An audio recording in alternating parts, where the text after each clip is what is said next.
بسم اللہ الرحمن الرحیم۔ ان حضرت صلی اللہ علیہ وسلم فروحی کا ابتدا دور اچھے سچے پاکیزہ خوابوں سے شروع ہوا۔ آپ صلی اللہ علیہ وسلم خواب میں جو کچھ دیکھتے وہ صبح کی روشنی کی طرح صحیح اور سچا ثابت ہوتا۔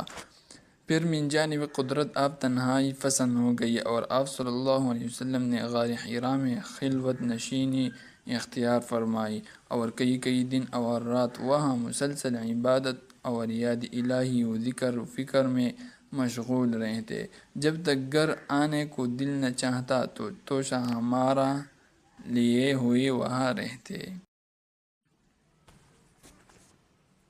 آپ حضرت خدیجہ کے ہاں تشریف لائے اور فرمایا کہ مجھے کمبل اڑا دو، مجھے کمبل اڑا دو۔ لوگوں نے آپ کو کمبل اڑا دیا۔ جب آپ کا ڈر جاتا رہا تو آپ نے اپنی زوجہ محترمہ حضرت خدیجہ رضی اللہ عنہا کو تفصیل کے ساتھ یہ واقعہ سنایا اور فرمانے لگے کہ مجھ کو اب اپنی جان کا خوف ہو گیا ہے۔ آپ کی اہلیہ محترمہ حضرت خدیجہ رضی اللہ عنہا نے آپ کی ڈارس بندائی اور کہا کہ آپ کا خیال صحیح نہیں ہے، خدا کی قسم آپ کو اللہ کبھی رسوا نہیں کرے گا، آپ تو اخلاق فاضلہ کے مالک،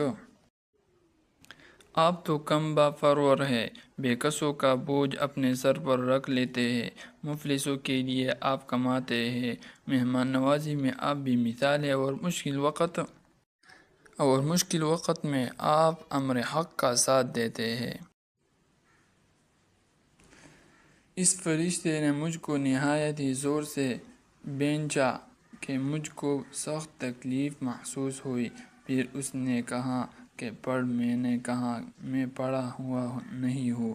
فرشتے نے تیسری بار مجھ کو پکڑا اور تیسری مرتبہ پھر مجھ کو بھینچا، پھر مجھے چھوڑ دیا اور کہنے لگا کہ پڑھو اپنے رب کے نام کی مدد سے جس نے پیدا کیا اور انسان کو خون کے پٹکی سے بنایا، پڑھو اور آپ کا رب بہت ہی مہربانیاں کرنے والا ہے۔ پس یہی آیت آپ حضرت جبرائیل علیہ السلام سے سن کر اس حال میں غار حرا سے واپس ہوئی کہ آپ کا دل انوکھے واقعات سے کانپ رہا تھا۔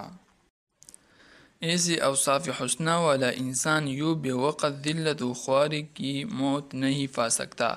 پھر مزید تسلی کے لیے حضرت خدیجہ رضی اللہ عنہا آپ صلی اللہ علیہ وسلم کو ورقہ بن نوفل کے پاس لے گئے، جو ان کے چچا زاد بھائی تھے اور زمانہ جاہلیت میں نصرانی مذہب اختیار کر چکے تھے اور عبرانی زبان کے کاتب تھے۔ چنانچہ انجیل کو بھی حسب منشاء خداوندی عبرانی زبان میں لکھا کرتے تھے۔